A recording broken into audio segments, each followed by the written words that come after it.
అందరికీ శుభోదయం. ఈరోజు మన యాక్టివిటీ ధ్వనులతో ఆడుకోవటం. ప్రారంభ చివరి ధ్వనులను అర్థం చేసుకోవడం, తేడా చెప్పటం. ఆదర్శిల పేజీ నెంబర్ 238 నుండి 241 వరకు ఉంటుంది. ఈ యాక్టివిటీకి కావాల్సిన వస్తువులు: మాతృభాషలో స్పష్టమైన మరియు విభిన్నమైన ప్రారంభ ధ్వనులతో చిత్రాల కార్డులు లేదా వస్తువులు, పిల్లల పేర్లు గల ట్యాగులు, మాతృభాషలో అక్షరాల సెట్స్. పిల్లల చేత వస్తువు యొక్క పేరులో ప్రారంభ ధ్వనిని గుర్తింపచేయండి. ఉదాహరణకు ఈక ప్రారంభ ధ్వని ఈ, కడవ ప్రారంభ ధ్వని క. ఇలా ప్రతి వస్తువు యొక్క ప్రారంభ ధ్వనులను పరిచయం చేయండి. వస్తువు యొక్క పేరు మరియు దాని ప్రారంభ ధ్వనులను మరలా పునరావృతం చేసి పిల్లలకు చెప్పండి.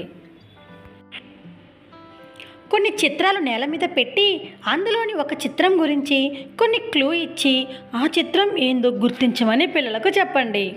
తరువాత వివిధ పనుల కోసం పిల్లలను వారి పేరుతో పిలిచేటప్పుడు వారి మొదటి అక్షరాన్ని ధ్వనిని గుర్తించమని చెప్పండి. ఆదర్శిల పేజీ నెంబర్ 238 నుండి 241 వరకు సూచనలు చూసి పిల్లలతో యాక్టివిటీ చేపించండి.